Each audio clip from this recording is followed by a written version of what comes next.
Back. Today we're going to be going over the Align tool in Illustrator. You have Align to Selection, Align to Key Object, and Align to Artboard. First one, we're going to be showing the Align to Selection. Go ahead and select all the objects on your artboard. Go to the top drop-down menu for the alignments.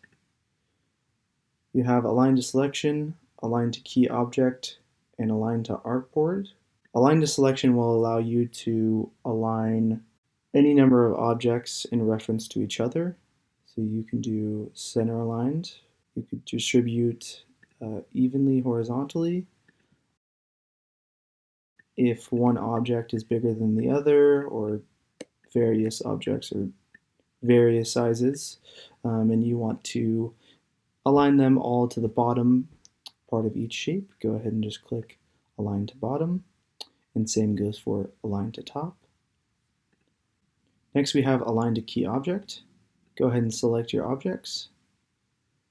Go to the drop-down, select Align to Key Object, and you'll see that one of the objects has a thick blue line around it.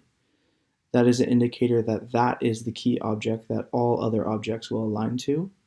So in this case it's the circle, but if you'd like it to be the green rectangle, you can go ahead and click the selection tool up here and click the rectangle, and you'll see that that is now highlighted.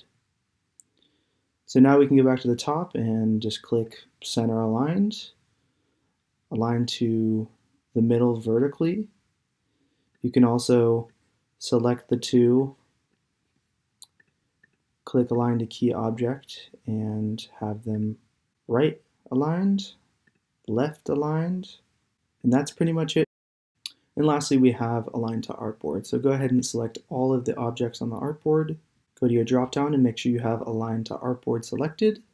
And you can click any number of alignments. We could do right aligned, center aligned, left aligned, distribute vertically. We can flip it and select distribute horizontally. And that's pretty much it for the Align to Artboard function. Thank you guys for watching, and stay tuned for more Adobe Illustrator tutorials.